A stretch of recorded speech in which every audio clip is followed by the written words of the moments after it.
Morning students, स्वागत है आपका शिक्षा क्लासेस में। तो सबसे पहले हम लोगों ने जो क्लास 12th का असाइनमेंट बनाया था वो असाइनमेंट लोगों को काफ़ी अच्छा लगा। उन्होंने और भी अन्य सब्जेक्ट के असाइनमेंट बनाने के लिए और वीडियो बनाने के लिए कहा हम लोगों को। तो आज हम फिजिक्स का असाइनमेंट बना के सबमिट कर रहे हैं और धीरे धीरे कल मैथ के इसी प्रकार से हम संडे तक लगभग सभी सब्जेक्ट के असाइनमेंट बना के आपके सामने पेश कर देंगे इसका। ठीक है।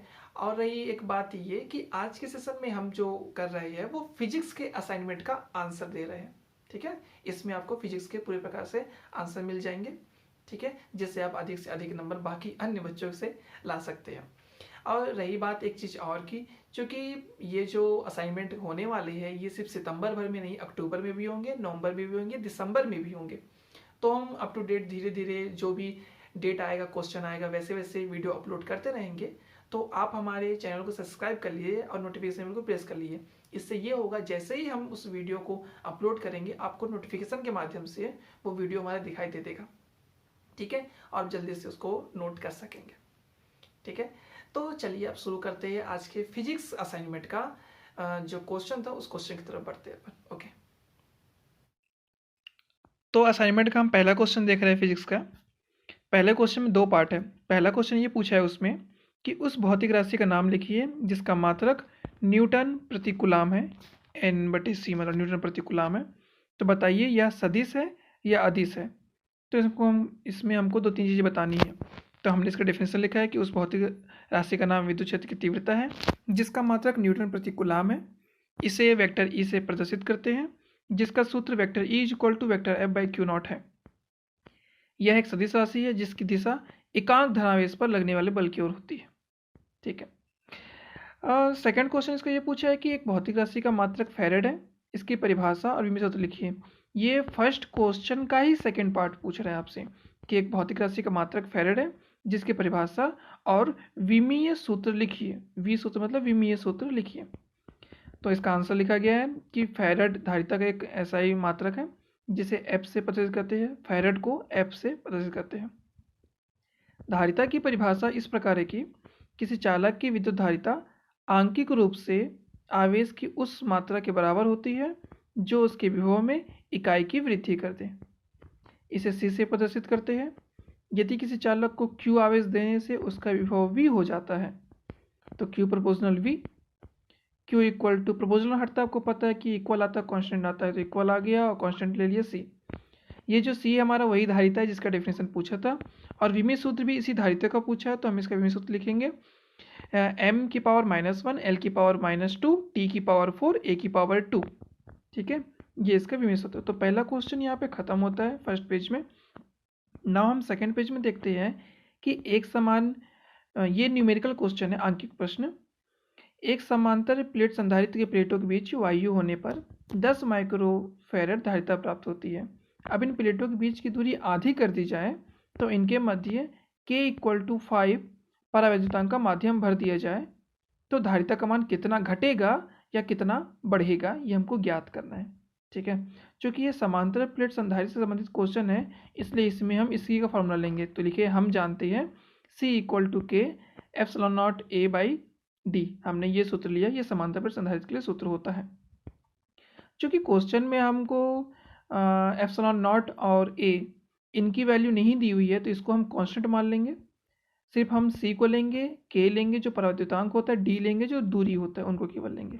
ओके, तो प्रोपोर्शनल का साइन जैसे ही हम हटाएंगे हम या तो बराबर और कांस्टेंट लिख सकते हैं या फिर इनको 1 और 2 के फॉर्म में चेंज कर सकते हैं। तो हमने वही चेंज किया है। C1/C2 equal to K1/K2 into D2/D1। ये हमारे क्वेश्चन फर्स्ट। क्वेश्चन में हमको दिया हुआ था कि C1 equal to 10 microfarad. Okay, C2 हमको ज्ञात करना है कि मात्रा कितनी बढ़ गई कितनी घट गई। K1 इक्वल टू के जो परावैद्युतांक है स्टार्टिंग का, K1 जितना भी C1 K1 D1 है ये पहली कंडीशन है और जो C2 D2 और K2 होगी वो बाद की कंडीशन होगी जो क्वेश्चन में अप्लाई करने को बोलेगा। तो K1 हमने K माना, D1 को भी D मान लिया जो स्टार्टिंग में था पहले। ओके, क्वेश्चन ने बोला कि परावैद्युतांक 5 हो जाता है तो हमने K2 जो नया परावैद्युतांक है उसको लिख दिया 5K, पहले की तुलना में 5 गुना ज़्यादा। और जो दूरी है वो आधी हो जाती है तो पहली दूरी कितनी थी D, उसका आधा D/2, ये हमने रखा। देन हमें सभी वैल्यू को समीकरण 1 में रखेंगे। हमने समीकरण 1 में वैल्यू को रखा और काटा और सॉल्व करने पर देखा कि C2 इक्वल टू 10C1 आया। C1 की वैल्यू हमको पता थी 10 होती है, हमने स्टार्टिंग में यहाँ ऊपर लिखा हुआ था ये 10 माइक्रोफैरड, हम इसकी वैल्यू रख देंगे तो हमारा आ गया 100 माइक्रोफैरड। अब जो नई धारिता का मान आ गया वो 100 माइक्रोफैरड आया। तो जो क्वेश्चन में मेन हमारा पूछा कि धारिता का मान कितना बढ़ेगा या कितना घटेगा, तो धारिता का मान 10 गुना बढ़ जाता है। ये मेन आंसर इसका। क्वेश्चन नंबर 3 की तरफ बढ़ते हैं। तो क्वेश्चन नंबर 3 थोड़ा सा इस बार आश्चर्यचकित करने वाला टाइप का था, क्योंकि किसी आवेशित चालक प्लेट के पास एक धनावेशित बिंदु आवेश रखा जाता है। इसमें भी 2 पॉइंट है। पहला पॉइंट ये कहता है कि बिंदु आवेश से निकलकर आवेशित प्लेट के पृष्ठ तक जाने वाली विद्युत बल रेखाएं खींचिए। तो हमने एक प्लेट ले लिया जिसमें ऋणावेश धनावेश है और एक बिंदु ले लिया उसके पास में। अब चूंकि हमने प्लस क्यू लिया है तो प्लस क्यू से रेखाएं निकल के माइनस की तरफ जाएंगी, तो प्लेट की तरफ जा रही है, इसलिए प्लेट के उस भाग पे हमें माइनस बनाया है। अब माइनस प्लस के साइन को चेंज मत कीजिएगा, नहीं तो डायरेक्शन चेंज होगा विद्युत बल रेखाओं का। ओके, फर्स्ट क्वेश्चन तो ठीक था, लेकिन जिसका सेकंड क्वेश्चन था कि आवेशित प्लेट के पृष्ठ पर विद्युत क्षेत्र की तीव्रता हेतु व्यंजक व्युत्पन्न कीजिए। इसका सफिशिएंट आंसर बुक में नहीं मिलता है, लेकिन यदि हम फिजिक्स के कॉन्सेप्ट से इसके लिए एक आंसर बनाना चाहें तो इसके लिए एक छोटा सा डेरिवेशन हम बना सकते हैं कि हमने एक प्लेट एक्स वाई ले लिया, उसके पृष्ठ पर पूछा है, क्योंकि क्वेश्चन ने पूछा उसके पृष्ठ पर, तो हमने उसके पृष्ठ पर बिंदु पी ले लिया। अब विद्युत क्षेत्र की दिशा हमने दर्शा दी जो प्लस से जाएगी। और फिर हमने इसमें कुछ थ्योरी लिखी। माना एक्स वाई एक प्लेट है जो प्लस क्यू आवेश से आवेशित है, इसका क्षेत्रफल ए है। इस आवेशित प्लेट का पृष्ठीय आवेश, क्योंकि हम इसको आवेश देंगे तो जो आवेश होगा वो समान रूप से पूरे भाग में बंट जाएगा, तो इसका पृष्ठीय आवेश घनत्व सिग्मा होगा। तो sigma equal to Q by A. इसको थोड़ा सा तिर्यक गुणा करेंगे तो Q equal to sigma A आ जाएगा। यदि बिंदु पी, यदि डायग्राम में आएंगे देखेंगे बिंदु पी, ठीक है, बिंदु पी से गुजरने वाला विद्युत फ्लक्स फाई हो, तो विद्युत फ्लक्स के अगर हम डेफिनेशन जाएंगे तो वहां से हमको मिलता है phi equal to E into A. इसमें हालांकि हमको phi equal to E into A cos theta मिलता है। वहाँ पे हम देखते हैं कि हमारा जो बनने वाला एंगल है वो 0 डिग्री बनता है, इसलिए ई इंटू ए बस हम यहाँ डायरेक्ट लिख लेते हैं। ओके, परंतु गॉस के प्रमेय से phi equal to Q by epsilon naught होता है। समीकरण 1 और समीकरण 2 को आप ध्यान से देखेंगे तो लेफ्ट साइड और लेफ्ट साइड इक्वल है, तो राइट और राइट को हम इक्वल कर देंगे। तो हमने राइट राइट को इक्वल किया। हमने अभी क्यू की वैल्यू देखी थी सिग्मा ए होती है, तो हमने क्यू की वैल्यू भी रख दिया सिग्मा ए। तो हमारे पास आंसर आ गया E equal to sigma by epsilon naught. ठीक है, ये हम आंसर अपने से किया है, ये बुक में आपको नहीं मिलेगा, इसलिए आंसर थोड़ा आपको अलग लगेगा, या कुछ लोग इसका और अलग अलग टाइप से आंसर बना सकते हैं। ठीक है, बाकी फिजिक्स के कॉन्सेप्ट वाइज ये आंसर भी इसका सही पड़ता है। कुछ लोग इसमें अनंत लंबाई की समांतर प्लेट संधारित्र का प्रयोग अनंत लंबाई की समतल चादर का प्रयोग करके समझाते हैं, लेकिन उसमें क्या प्रॉब्लम क्या है कि उससे हम चादर से स्मॉल आर दूरी पर बिंदु पी पे निकालते हैं, तो आर दूरी का कॉन्सेप्ट क्वेश्चन में हमें नहीं लगा, इसलिए हमने इसमें पृष्ठ पर दर्शाते हुए एक दूसरा डेरिवेशन बनाने की कोशिश की। ओके, नेक्स्ट हम फोर्थ क्वेश्चन की तरफ बढ़ते हैं कि जो फोर्थ क्वेश्चन है हमारा कि वायु या निर्वात में दो बिंदु आवेश क्यू पी, ठीक है, क्यू आवेश है, उसका मान, उस बिंदु का नाम है छोटा सा पी, तो क्यू पी लिखा हुआ है, +2 माइक्रो कुलाम, तथा क्यू क्यू, छोटा क्यू जो है वो आवेश को दर्शा रहा है, उसमें बड़ा क्यू बिंदु को दर्शा रहा है, Q Q equal to -2 micro coulomb एक दूसरे से 10 सेंटीमीटर की दूरी पर स्थित है। ठीक है, ये मेन क्वेश्चन बोला, उसमें भी 2 पॉइंट है। पहला पॉइंट, दोनों आवेशों को मिलाने वाली रेखा के मध्य बिंदु पर विद्युत क्षेत्र की तीव्रता ज्ञात कीजिए। तो हमने कुछ चीज़ें लिख ली है जो क्वेश्चन में हमको दिया हुआ था, उसके अकॉर्डिंग हमने एक चित्र बना लिया। हमारे पास चित्र में हम देखते हैं कि हमने एक क्यू पी बनाया यहाँ पे, और हमने एक यहाँ पे क्यू क्यू बना लिया है। ठीक है, अब दोनों के जो चार्ज होते हैं +2 माइक्रो कुलाम और ये -2 माइक्रो कुलाम, वो भी बना लिया है। चूँकि इन दोनों के बीच की दूरी 10 थी, टोटल क्वेश्चन में 10 सेंटीमीटर दिया हुआ है, लेकिन प्रॉब्लम ये है कि जिस मध्य बिंदु पर हम निकाल रहे हैं वो +Q वाले, मतलब QP वाले चार्ज से केवल 5 सेंटीमीटर की दूरी पर होगा, और QQ वाले चार्ज से भी 5 सेंटीमीटर की दूरी पर होगा। हमको निकालना मध्य बिंदु पे है, तो हम उसको फॉलो करके चलेंगे। ठीक है, इसलिए हमने 5 लिया, लेकिन 5 जो है वो सेंटीमीटर के फॉर्म में है, हमको सेंटीमीटर नहीं चाहिए, तो हम उस सेंटीमीटर को यहाँ पे मीटर में चेंज कर लेते हैं। तो हमारा 5 सेंटीमीटर की जगह हो गया 5 × 10⁻² मीटर। फिर यहाँ पे इसके लिए यदि हम सूत्र निकालें कि दो बिंदु आवेश को जोड़ने वाली रेखा के मध्य बिंदु O पर विद्युत क्षेत्र की तीव्रता के लिए सूत्र क्या बनेगा, तो वो हमारा हो गया vector E equal to vector EP और वेक्टर EQ। EP किसके कारण लगेगा, QP के कारण, और EQ किस कारण लगेगा, QQ के कारण लगेगा।